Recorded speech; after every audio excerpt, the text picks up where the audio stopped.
نحن نعادي يهود حتى ولو أعادوا إلينا فلسطين لأنهم كفار. لو أن اليهود تركوا لنا فلسطين خلاص يبقوا حبايبنا؟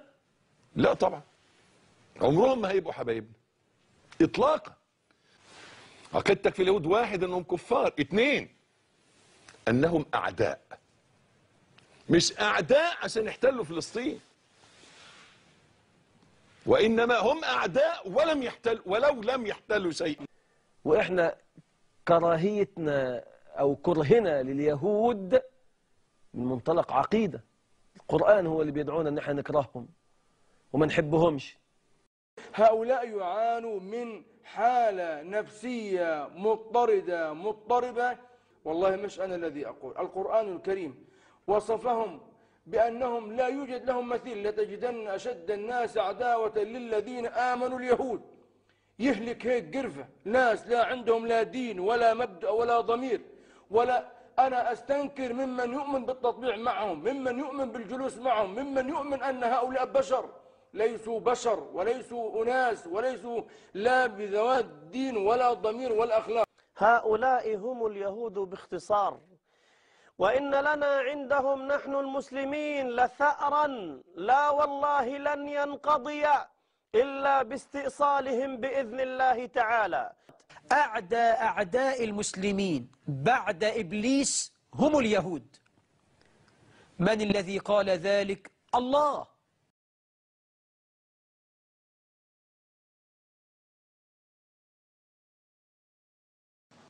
Yes. My name is Jumana Imad Musa Ahmed al-Bahri, and I'm a student here at UCSD. Will you condemn Hamas here and now? I'm sorry, what? Will you condemn Hamas? Would I condemn Hamas? As a terrorist organization, genocidal organization? Are you asking me to put myself on a cross? So you won't? If I say something, I'm sure that I will be arrested for reasons of Homeland Security. I'm a Jew. The head of Hezbollah has said that he hopes that we will gather in Israel so he doesn't have to hunt us down globally. For it or against it? For it. Thank you. Thank you for coming and showing everybody what's here.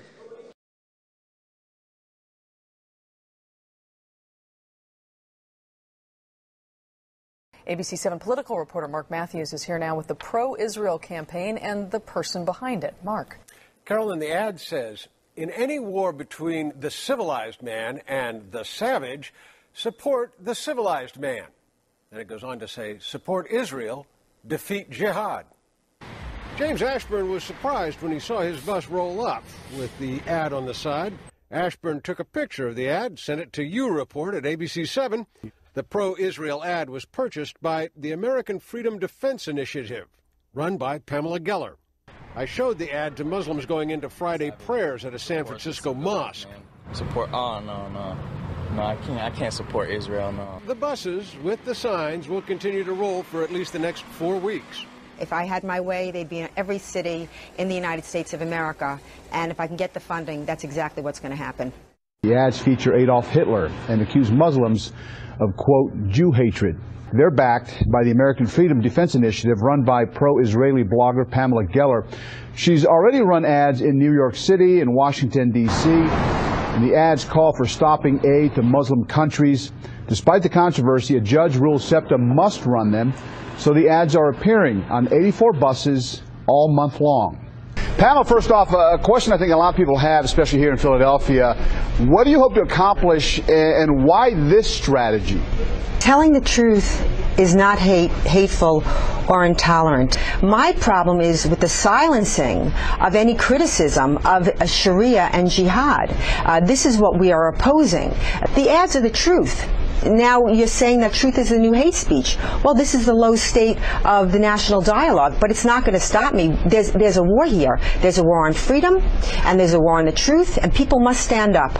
There is a religious mandate. There is a religious imperative against the Jews in Islamic texts and teachings, and that is the root cause of the war on Israel. And most people don't know that because there is no debate. And anytime you try to initiate a debate, you get attacked as a racist, Islamophobic, anti-Muslim bigot.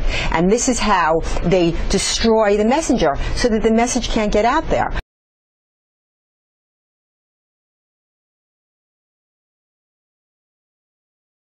Pamela Geller and our friend Robert Spencer, who heads Jihad Watch, are now banned from Britain. There are calls tonight to stop 2 anti-Islamic campaigners from entering Britain. Robert Spencer and Pamela Geller are well known in America for their controversial views on Islam. Today we spoke to Robert Spencer, who's in America. He says he has a right to come here. Well, I think it's ridiculous. I oppose jihad terror and stand for the freedom of speech, the freedom of conscience, and the equality of rights of all people before the law. If that's going to incite racial hatred, then Britain is in pretty bad shape.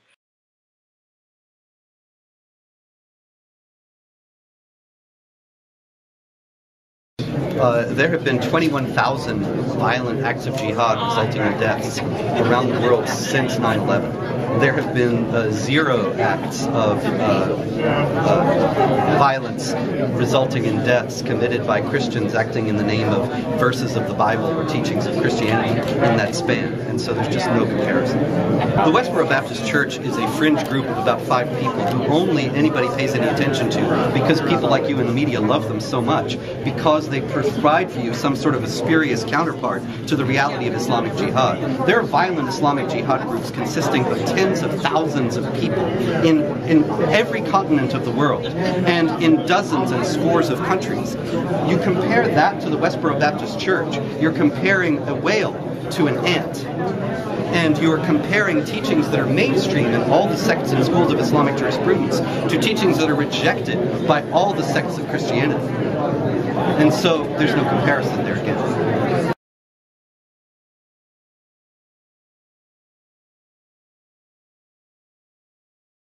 Most people, when they think of jihadists, think of some things like Benghazi or 9/11, what we would call jihad of the sword.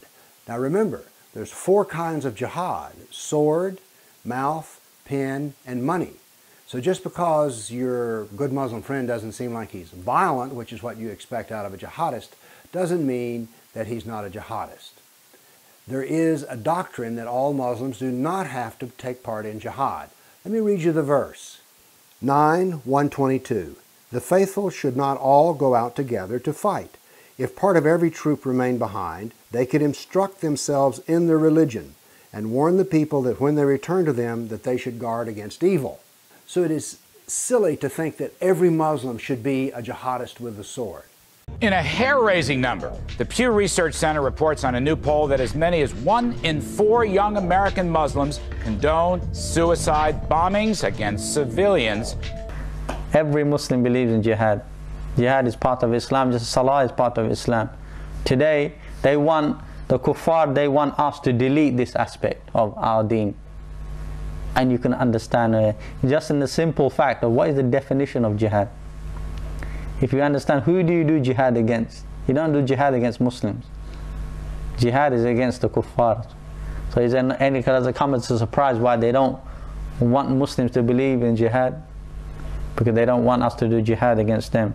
جهاد ابتدائي معناه غزو العالم من أجل نشر كلمة لا إله إلا الله محمد رسول الله في ربوع العالم.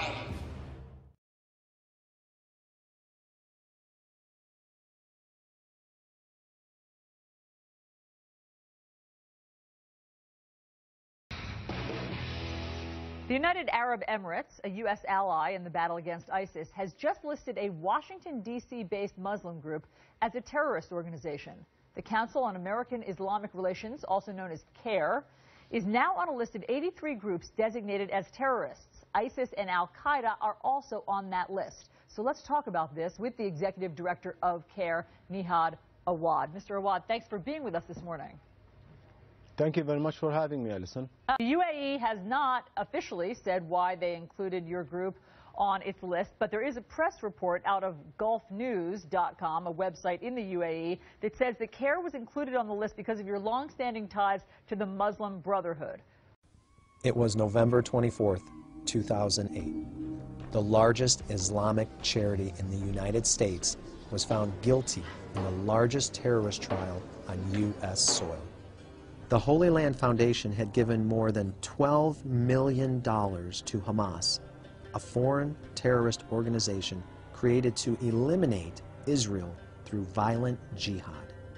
According to the Department of Justice, the Holy Land Foundation existed to support Hamas. It was created by its parent organization, the Muslim Brotherhood, to establish a network of organizations in the U.S. to spread an Islamist message and to raise money for the terrorist organization Hamas. 5 individuals were imprisoned as a result of this trial. 302 unindicted co-conspirators were revealed. Federal prosecutors presented internal Muslim Brotherhood documents written in the 1980s and the early 1990s during the trial.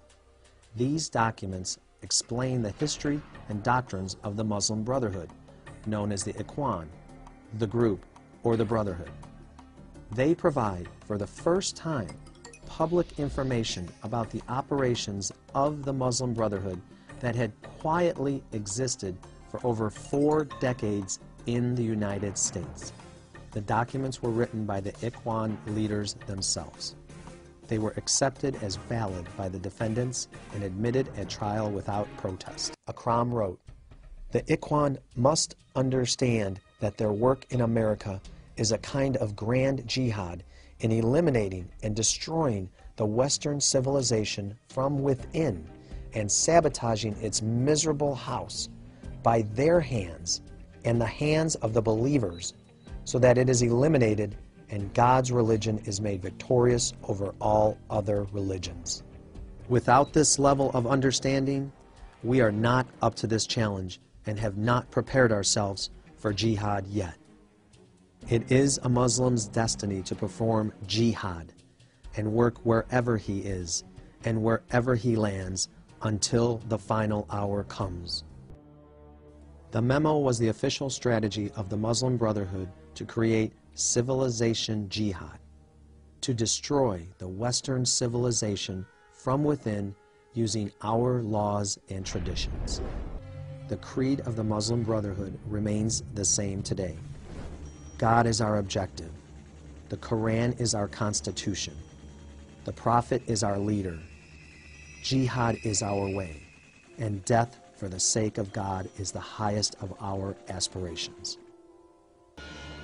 Akram then concluded his explanatory memorandum by listing 29 organizations as, quote, "a list of our organizations and the organizations of our friends." We are an independent American organization.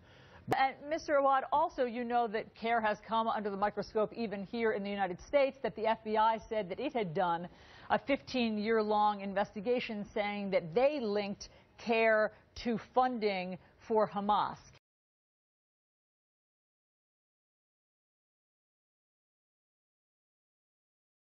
One of the items that people in Israel, I think, would be very interested to know is whether or not Hamas is willing to remove from its charter, quote, "The day of judgment will not come about until Muslims fight against the Jews and the Muslims would kill them, and until the Jews would hide themselves behind a stone or tree." That's interpreted here in Israel as a charter calling for the killing of Jews. Would Hamas consider removing that from its charter?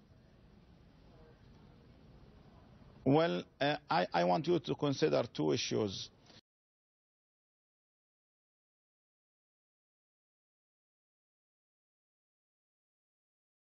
Unlike the Israelis, who does not believe in Jesus, would you consider removing that from the charter? Excuse me, let me continue that. So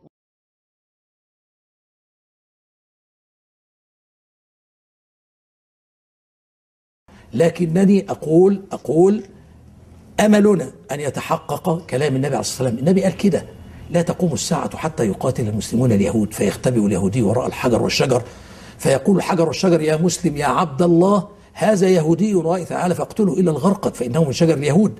فنحن نؤمن إيمانا كاملا بأن المستقبل في هذه الأرض إنما هو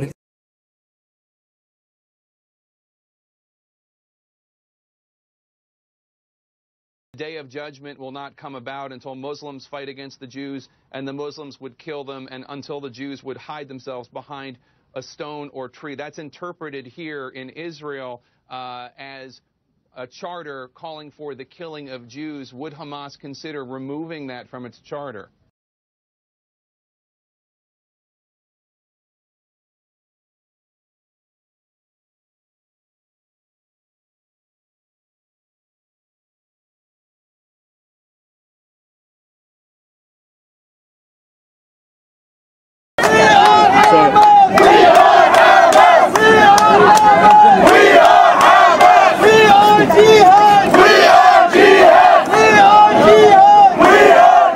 What's going on? Who are these people? What are they saying? What does it mean? And why is CARE, Council on American Islamic Relations, sponsoring a Hamas jihad rally in downtown Miami, right across from the Israeli consulate? What is that all about?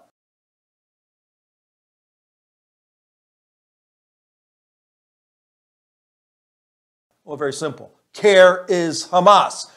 How do they live and act? Take a look at this frightening and shocking piece of footage where these individuals, sponsored by CARE is Hamas, attacked, assaulted, committed battery against one of our own cameramen. This man is a Zionist. He has this scarf around his neck to try to blend in. He's filming us all so he can send it to his pro-Israel websites, okay? Just let everybody know he's not one of us. Don't touch me. You want to go to jail? Yeah, I want to. You want to go to jail? Don't touch me. I want to go to jail. Don't touch me. Don't touch me. Sir, you were in public. You have no expectations of privacy in public. Here. There you go. Here. There you go. Brother, I can touch anybody I would You like can't to. touch me. I can touch. I can. We're not afraid. Do not let Don't you see my face? I see your face, buddy. Okay, but don't fuck with me. I'm going to jail. I don't give a fuck. I'm going to jail. You want to real punch you? You want to real punch you? What are you going to stab me with your pen? Are you going to stab me with your pen? Fine. You're not bothering me. You're not bothering You me. have no expectation to not be filmed in public property. That is correct. So have at it. I don't give a shit. You're going to kill me? Say that again. I want to kill you, motherfucker. وشهيد حبيب الله وشهيد حبيب الله لا إله إلا الله لا إله إلا الله وشهيد حبيب الله وشهيد حبيب الله Let's go Hamas Let's go Hamas Let's go Hamas Let's go Hamas Let's go Hamas Let's go Hamas Let's go Hamas Let's go Hamas We are Hamas We are Hamas. You know, not only the fact that they have such access to universities, they are also invited to the White House. CARE has been invited to the State Department. They have access to public schools across the United States. They're touted as the representative of the Muslim community in the United States, and they're a foreign organization that receives most of its funding from foreign Middle East-based individuals who they list as anonymous. CARE received its founding money from the Holy Land Foundation, which is taken down for material support for terrorism. They received their founding money from the radical Wahhabi regime of Saudi Arabia. The fact that this organization even exists with 501c3 tax-exempt status in the United States is itself outrageous. I mean, this is a group that Senator Chuck Schumer said, quote, has ties to terrorism, and its founders have intimate links to Hamas. This is an organization whose co-founder, Omar Ahmad, said Islam is to be the dominant authority in America. This is an organization who has come out against legislation proclaiming the Constitution as the supreme law in the land. God is our objective. The Quran is our constitution. The Prophet is our leader. Jihad is our way. and death for the sake of God is the highest of our aspirations. Our fifth story out front now is a controversial ad that many say is hateful toward Muslims. It will be showing up at New York City subway stations next week. And here's what it reads. In any war between the civilized man and the savage, support the civilized man. Support Israel. Defeat jihad. New York's Metropolitan Transportation Authority tried to reject this ad, but a federal judge ruled it free speech and forced them to put it up. Out front tonight, the woman behind the ad, Pamela Geller. I asked her why she's doing it. I'm running them because I can. All right, so you can. But does that mean that you should? Well, why should we allow only one narrative out there? I think we need to talk about this. The fact that there's been such a visceral reaction to these ads, and particularly in the media, it, to me, speaks to a much larger problem. The problem is this increasing Sharia. The blasphemy laws under the Sharia says you cannot offend Islam, you cannot criticize Islam. But when you say one narrative, I see your ad, and I see the same narrative that an anti-Israel ad would have. It's a narrative of hate. Really? I have to tell you, I think any war against innocent civilians is savagery. I think the tens of thousands of rockets coming into Israel from Gaza, targeting homes and schools is savagery. I think the murder of the Fogel family was savagery. I think the blowing up of a bus in Bulgaria, Jewish women and children on holiday, is savagery. I think Daniel Pearl's beheading is savagery. I think that there is... But why call the whole religion savages? How am I doing that? There's no Islam in the ad or Muslim in the ad. Okay, but the word jihad actually means struggle in technically in the Quran to improve yourself, to make yourself a better person. It doesn't mean just going out and suicide bombing people. Well, I beg to differ. But that is what the word means. It means struggle. Actually, in the Quran, nothing speaks to a spiritual struggle. It's all holy war. And the jihadists that are committing jihad are citing Quranic chapter and verse as a holy war. And they may be, and I don't think that there's anybody in that religion, right, people who would say, okay, I'm all right with that. The vast majority of Muslims would say that our religion is a religion of peace and tolerance and love, just like Jews would say, or Christians would say. But Christians are not beheading people and slaughtering people in the name of Christ, and Jews are not doing it in the name of Hashem. There is a faction. There is a very significant faction of devout Muslims, jihadists, that believe in this. Now, clearly all Muslims do not sanction jihad and do not sanction what's going on, these violent protests. But I will not abridge my speech. I will not sacrifice my speech so as not to offend savages. And we do need to talk about this, Erin. There have been let's talk about the word savage, all right? Okay. The word savage, dictionary word, when we refer uncivilized and barbarous. Obviously, over history, this has been a word that has been used in very, very racially negative terms about African Americans. It's a word that is, I think, fair to say, people imply to feel is very negative and derogatory. So why did you choose to call them savages? Because any war on the civilized man or innocent civilians is savagery. And you're accusing me of thought crimes. You're implying, you're twisting the message. There's a misinterpretation here. Any war on innocent civilians is savagery. It is a word, it is a dictionary-defined word. I frankly cannot cotton to this twisting of the word that it means something else. I meant what I said, and I stand behind it. There had been over 20... What you said, though, was you're doing this because you have free speech. No. And just because I can come out and say all kinds of things about somebody because I can say it doesn't mean that I say it. That's what I'm saying. But I don't think my message is controversial. There have been close to 20,000 Islamic attacks since 9/11, each one with the imprimatur of a Muslim cleric. We need to be able to discuss this thing. This doesn't mean that all Muslims subscribe to this, but there is a problem. And part of the problem is you can't talk about it. Look what's happening. If it's not my ad, then it's a Danish cartoon. If it's not a Danish cartoon, it's a Swedish cartoon. And now it's a French cartoon. And if it's not a French cartoon, it's a YouTube clip. And if it's not a YouTube clip, it's What did you think of the movie? The trailer, did you see it? I didn't see it. You didn't see it? No. Why would I see it? I don't know. I mean, you're someone who in the past has obviously taken on this issue. Obviously, you did not support the mosque near Ground Zero. No, because it's along with actually Steve Klein, a man who was a consultant on the innocence of Muslims, along with Nicola. I don't know Steve Klein. I don't care. It doesn't matter. This is freedom of expression. This is freedom of speech. It protects all speech. You don't like it? That's fine. You don't have to like it. But to try to bridge my speech is imposing the Sharia. You're imposing the blasphemy laws on a free society. Well, whether I like it or anyone likes it isn't necessarily the point. The point is, if your goal is to try to create tolerance and deal with some of the hate and horrible acts that have happened, Is your ad the way to do it? Yes, we have to increase awareness on imposing the blasphemy laws in the West. And my way, there's no tolerance on my side. I don't want to kill anybody. I mean, there are things I see that get me very angry, but I'm not going to go out and burn embassies and kill people. I'm not going to do it. What if someone was hurt because of your ad?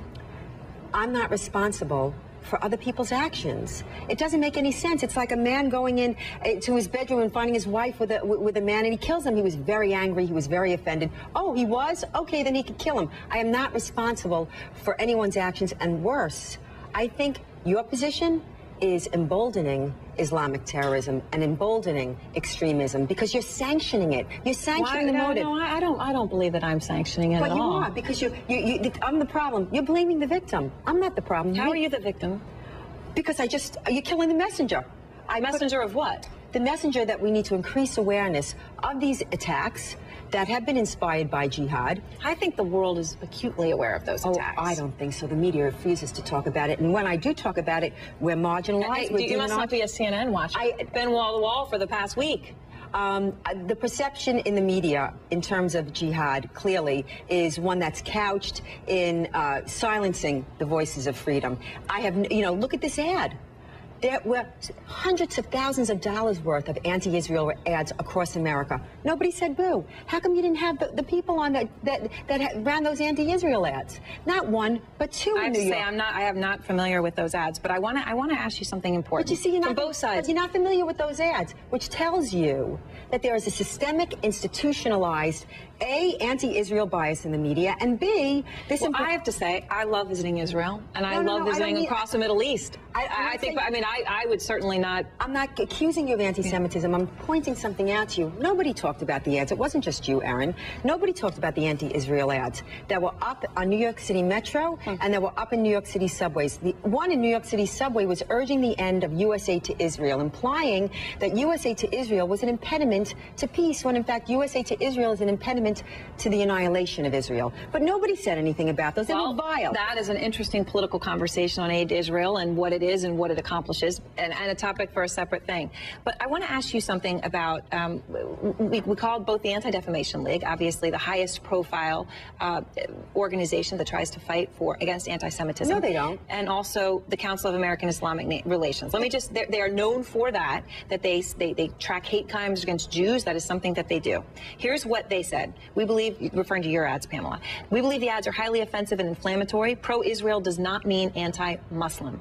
It's possible to support Israel without engaging in bigoted anti-Muslim and anti-Arab stereotypes.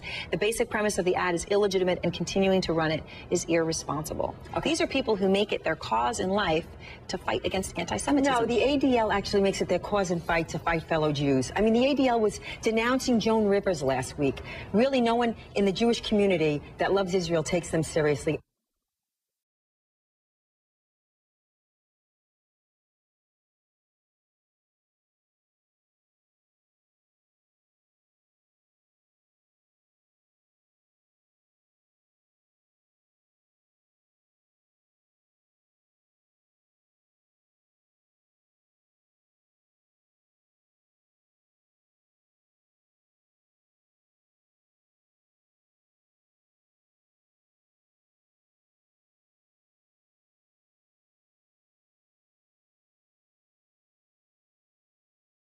Really, no one in the Jewish community that loves Israel takes them seriously. And CARE is a Muslim Brotherhood group. That is the organization, right, Council of American Islamic Relations. CARE, they said these are hate ads and part of a larger problem. CARE was named as an unindicted co-conspirator in the largest terrorist funding trial in our nation's history. They was named as Muslim Brotherhood. They're a Hamas group in America. Hamas is, the first paragraph of their charter calls for the annihilation of Israel. Is CARE ever going to support me and support freedom? Of course not. They're not. To me, they're not a legitimate group. To me, they're a subversive group whose stated goal, according to an internal captured document in the Holy Land trial, was to eliminate and destroy Western civilization from within.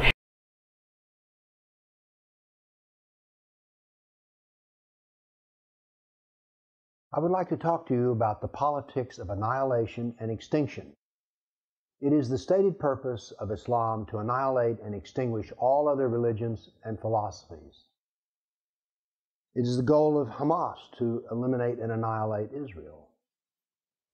Now, recently there was a small debate within the Jewish community about Zionist Christians and of what use they were in defending Israel, because Zionist Christians are zealous supporters of Israel. And yet, a lot of Jews don't like Zionist Christians, and so the debate is, should we invite these people in that we don't really like? Well, I'd like to talk about this whole issue because, you see, it's not this that Jews don't like evangelical Christians or Zionist Christians, but a lot of evangelicals don't like Catholics, a lot of Catholics don't like the Orthodox, a lot of atheists don't like anybody very much or any religion very much. And so we have all of these people who don't like each other, and yet they all have one thing in common. They are all kafir. The Jew is kafir, the Zionist Christian is kafir, the atheist is kafir, all non-believers. And what each of these unbelievers, these kafirs, have to understand is they're all in the same boat. That is, Islam intends on taking all of them down. Now, since we dislike each other so much, what we would like to believe is that, well, Islam won't harm me, but he'll take down the Catholics, or he'll take down the Christians, or he'll take down Israel. Here's the deal. We all go down together. We're all in the same boat. So, although we don't like each other very much, we need to understand the difference between friends and allies. We do not have to like each other, but we do have to all row the same boat in the same direction. Let me give you an example. During the Second World War, Churchill, a wonderful man, said that he had two problems that wouldn't go away. The first problem was Hitler. The second problem was Charles de Gaulle, who was head of the French and was an ally of the English. But what he was saying is that de Gaulle was a very difficult man to get along with. And he was. But the fact is that whether you like de Gaulle or not, we were all part of the same Allied system which was trying to defeat the Nazis. And this is what is true here. We're not trying to form some sort of big commune in which everybody's just going to, love each other so much. No, no, no, no, no. What we have to do is to be allies together whether we like each other or not. So the atheist has to get comfortable with the Christian has to get comfortable with the Jew, who has to get comfortable with the Hindu, with whoever else, because we all share the same fate, annihilation, extinguish. So imagine, if you are a profound Obama voter and an uber progressive, and your child is in a burning building, and a man who's an arch conservative, maybe even a Tea Party member, runs in and rescues your child and brings him out, would you throw the child back into the fire saying, oh no, I don't want to be any of my family rescued by somebody who's a Tea Partier? No, you'd be grateful because you're threatened with extinction. We need to understand that we are all threatened with extinction, and we have to settle in to be allies with each other. We don't have to like each other. So what do I say to the Jews about the evangelical Zionist Christians? Smile, like them or not, smile, and try to work with them. Because you see, Israel needs every ally it can get. As a matter of fact, every Kafir group needs all the allies it can get. And that's what we should strive for. Allies, not friends, because we're faced with extinction. I want to kill you, motherfucker.